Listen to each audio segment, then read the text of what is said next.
নমস্কার বন্ধু, আমার চ্যানেলে সকলকে জানাচ্ছি স্বাগতম। আশা করি সবাই ভালো আছেন, সুস্থ আছেন এবং আমিও ভালো আছি। এই যে 2-3 দিন পর সূর্য ভগবান বেরিয়েছেন। সকালবেলা সব দিনের মতন কাজকর্ম শেষ। যে ওদিকে এক বালতি কাপড় ভিজানো আছে, কাচবো। রান্নাবান্না কী হবে সেটাই ভাবনা চিন্তা। শুনে এখন রেডি হয়ে আমাকে বললো, মা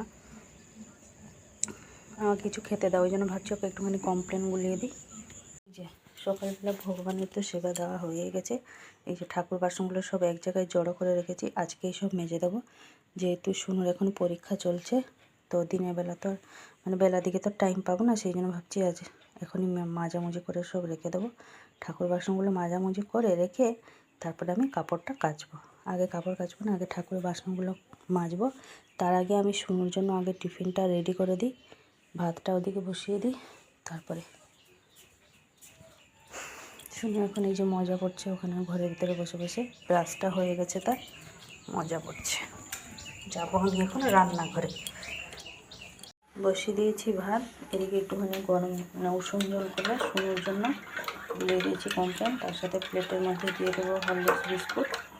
তো বেশি খাই না বিস্কুট, 4টা মতন খাবে কি না খাবে চলে যাবে। তখন থেকে শুধু চেঁচাচ্ছে, মা হয়েছে, মা হয়েছে। যেদিন নিজে রেডি হয়ে যাবে সেদিন মাকে আর নিঃশ্বাস মার ফুরসত দেবে না। আর যেদিন নিজের দেরি হবে সেদিন আমি চেঁচাবো, শোনো হয়েছে, শোনো হয়েছে। চলুন তাহলে ওকে তাহলে দিয়ে দিই টিফিনটা। এখানে সকালবেলা সবজি কাটতে বসে পড়েছি, আমি সব এনে দিয়েছি।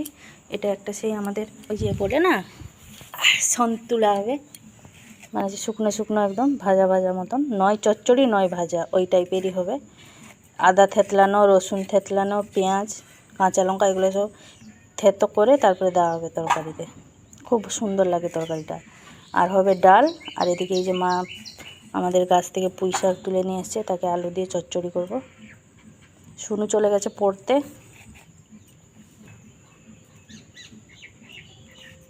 এদিকে আমার ডালটা হয়ে গেছে, সাঁতলানো হয়ে গেছে ডালটা।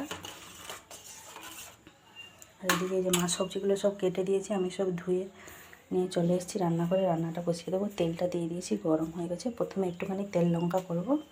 এদিকে সব কিছু তো সবাই জানেন আমি সব কিছু গুছিয়ে রান্না করতে ভালোবাসি, ওই জন্য আদা রসুন পেঁয়াজ ছাড়িয়ে তাকে থেতে করে নিয়ে এসেছি। একটা টমেটো কুচি কুচি করে কেটে নিয়েছি, কাঁচা লঙ্কা এই তরকারিতে দেবো বলে। এটা তো চচ্চড়ি হবে। আর একটুখানি কুমড়ো ভাতে দিয়েছিলাম, ভাতটা তো হয়ে গেছে, নামিয়ে রেখে দিয়েছি। সেই জন্য আমি একটুখানি তেল লঙ্কা করব। ডালটা নিচে নামিয়ে রেখে তেল লঙ্কা করে রেখে তারপরে দুদিকে দুটো তরকারি বসিয়ে দেবো। 8টা 15 মতন বেজে গেছে। কাপড় এখন কাচা হয়নি, ঠাকুর বাসন তো দূরেই থাক, রান্নাবান্না শেষ হোক তারপরে ওগুলো ওদিকে গিয়ে হাত দেবো কাজে। ঠিক আছে, 9টা 15 মতন শুনু চলে এসেছে টিউশন থেকে। এদিকে আমার এই যে ঠাকুর বাসন মাজা হয়ে গেছে আর কাপড়গুলো কাচা হয়ে গেছে, ছাদে গিয়ে শুকনো দিয়ে এসেছি। বা বাসনটা মাজছিলাম বলে শুনু ওই জন্য সাইকেলটা বাইরে রেখেছে। আর এদিকে এই যে ঠাকুরের সমস্ত বাসন আমার মাজা হয়ে গেছে। মা এদিকটা উবুড় করে রেখে দিয়েছে, বালতি ফালতি সমস্ত কিছু মাজামুজি করে রেখে দিলাম। এখন শুনুকে ভাত খাইয়ে দেবো, তারপরে ওকে রেডি করবো মতন। স্কুল থেকে আনার পরে কোনো রকম আর ভিডিও হয়নি। এই যে খাওয়া দাওয়া দুপুরে কমপ্লিট। এই যে লজেন্স আজকে এলো আমাদের হরিপাল থেকে। দুপুরের এই যে বাসনগুলো সব পড়ে আছে, এখন মাজবো। শুনুকে একটুখানি ওটস করে দিলাম। আর এদিকে শুনু স্কুল ড্রেসগুলো সব কেচে ছাদে শুকনো দিয়ে এসেছি। রোদ আছে, নীল দিয়ে সব শুকনো দিয়ে এসেছি ছাদে, শুকিয়ে যাবে। যে জামাগুলো সব স্কুল থেকে দিয়েছিল বলেছিলাম না, টেলারে ফিটিংস করতে গেছে, আজকে নিয়ে এসেছি। পরে দেখলো সব ঠিক আছে, ওই জন্য কেচে উজালা দিয়ে সব দিয়ে এসেছি ছাদে। আশা করছি শুকনো হয়ে যাবে। ছাদ থেকে কাপড়গুলো নিয়ে এসেছি, এই যে এখানে জড়ো হয়ে আছে। এদিকে ওটস করে দিলাম একটুখানি, ওই যে খাচ্ছে। এখন খাবে না বলছে, ওকে একটুখানি আমি খাইয়ে দিই, নাহলে সব ঘেঁটে ঘুঁটে উঠে পড়বে। নাকটা একদমই ওর বন্ধ হয়ে গেছে, পুরো ওষুধ খাচ্ছে, নাক আর ক্লিয়ার হচ্ছে না। বেজে গেছে 5টা 10। এদিকে আমার রুটি করা হয়ে গেছে। আর প্রেসার কুকারে একটুখানি ছোলা ডালের তরকারিটা করে নিয়েছি, প্রেসার কুকারেই করে নিয়েছি তরকারি। একেবারে সব কিছু দিয়ে প্রেসার কুকারে বসিয়ে দিয়েছি, বাস। মাকে চাটাও দিয়ে দিয়েছি। 2টো পরোটা করেছিলাম, মা 2টো খেলাম, আমি 2টো খেলাম, 4টে পরোটা খেয়েছি, বাকি রুটি করে রেখে দিয়েছি। ছাদ থেকে সমস্ত কাপড় জামাগুলো তুলে এনেছিলাম, যেগুলো শুকনো হয়েছে। যেমন শুনুর এই স্কার্ট 2টো শুকনো হয়নি, এদিকে এই যে লেগিংসটাও শুকনো হয়নি। জামাগুলো যেহেতু মানে টেরিকট কাপড়ে ছিল, ওই জন্য শুকনো হয়ে গেছে। একটুখানি কলার কাজটা ভিজে ভিজে, বাকি কটন জামাটা পুরোটাই ভিজে আছে। শোনো স্কুল ড্রেসগুলো এভাবে দিয়ে দিয়েছি, একটু একটু ভিজে ছিল বলে।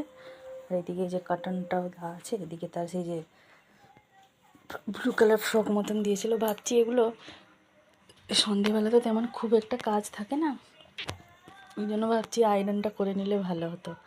আয়রনটা করে নিয়ে রেখে দেবো স্কুল ড্রেসগুলো। সন্ধেটা দিয়ে নিয়ে আবার 5:30টার সময় সুনুকে আনতে যাব। এখন বাজে এই যে 5:10। সুনু স্কুল ড্রেসগুলো এভাবে দিয়ে দিয়েছি, একটু একটু ভিজে ছিল বলে। আর এদিকে যে কাটনটাও দেওয়া আছে, এদিকে তার সেই যে ব্লু কালার ফ্রক মতন দিয়েছিল। ভাবছি এগুলো সন্ধেবেলা তো তেমন খুব একটা কাজ থাকে না, ওই জন্য ভাবছি আয়রনটা করে নিলে ভালো হতো। আয়রনটা করে নিয়ে রেখে দেবো স্কুল ড্রেসগুলো। সন্ধেটা দিয়ে নিয়ে আবার 5:30টার সময় সুনুকে আনতে যাব। এখন বাজে এই যে 5:10। বাজতে যায় 6টা মতন, 5 মিনিট বাকি আছে। সুনুকে টিউশন থেকে নিয়ে চলে এসেছি। এখন এই যে কড়াই হবে 3 কেজি। লজেন্সটা যেহেতু আগে থেকেই করে রেখে দিয়েছি, ওই জন্য এখন কড়াইগুলো করব। মা এই যে সুনুকে নিয়ে যাবে। সুনু তো কিছু খেতে পারছে না, তাকে ভালো লাগছে না, কি পকোড়া না কি খাবে, ওই জন্য মার সাথে যাচ্ছে আনতে। আমি এদিকে ততক্ষণে কড়াইগুলো করে নিই। যে 6:30, সুনু যে মার সাথে গেছিলো, নিয়ে চলে এসছে তার পকোড়া, খাচ্ছে এখানে বসে বসে। এই যে আমি আয়রন করব বলে এদিকে সব জমা করে নিয়েছি। সুনুর তো স্কুল ড্রেস আছে 1, 2, 3, 4, তার সাথে সাথে আছে আপনার দাদার জামা প্যান্ট, এই যে 1 গাদা। আর এদিকে এই যে বিকালবেলা পড়তে গেছিলো, কীরকম দেখুন সোফার উপরে সব ছড়িয়ে ছাড়িয়ে রেখেছে সুনু আমার। আর এদিকে এই যে সুনু যে গেছিলো নিয়ে এসছে এখানে এই যে পকোড়া নিয়ে এসছে 3টে, তার সাথে এখানে রুটি খাচ্ছে। 3টে পকোড়ার সাথে 1টা রুটি। এরকম কোনো দিন মানুষ দেখেছেন জীবনে 3টে পকোড়ার সাথে 1টা রুটি খাচ্ছে? খেয়ে নিলে মা, ওষুধ খাইয়ে দেবো। চলুন তাহলে ও ততক্ষণে খাক, আমি ওদিকে আয়রনটা করে নিই। কারণ সন্ধেবেলাটা একটু মানে ফ্রি টাইম থাকে এই সময়টা, খামোখা বসে না শুয়ে টাইম লস করে আয়রনটা করে রেখে দিলেই কাজটা মিটে যাবে। হয়ে গেছে আমার এদিকে আয়রন করা। সুনুর স্কুল ড্রেসটা বের করে রেখেছি, কালকে যেটা পরে যাবে, কেচে ধুয়ে পরিষ্কার করে এদিকে আয়রন করা হয়ে গেল। ওদিকে সুনুর খাবারও খাওয়া হয়ে গেছে, এই যে প্লেটটা গুছিয়ে রেখে দেবো। বাজে এখন 7:20, জাস্ট আয়রন করা শেষ হলো। ঘুমিয়ে আছে সুনু আমার খেয়ে দে। শরীরটা একদমই আর ভালো নেই জানেন তো, একদম শুকনো হয়ে গেছে। তাহলে আজকে আর ভিডিওটা বেশি বড় করছি না, আজকে এই পর্যন্তই। আবার দেখা হচ্ছে আপনাদের সাথে আগামীকাল আরেকটি নতুন ব্লগ নিয়ে। সবাই ভালো থাকবেন, সুস্থ থাকবেন, নিজেদের খেয়াল রাখবেন, এবং আমার ভিডিওটি যদি আপনাদের ভালো লাগে অবশ্যই লাইক দেবেন। নমস্কার।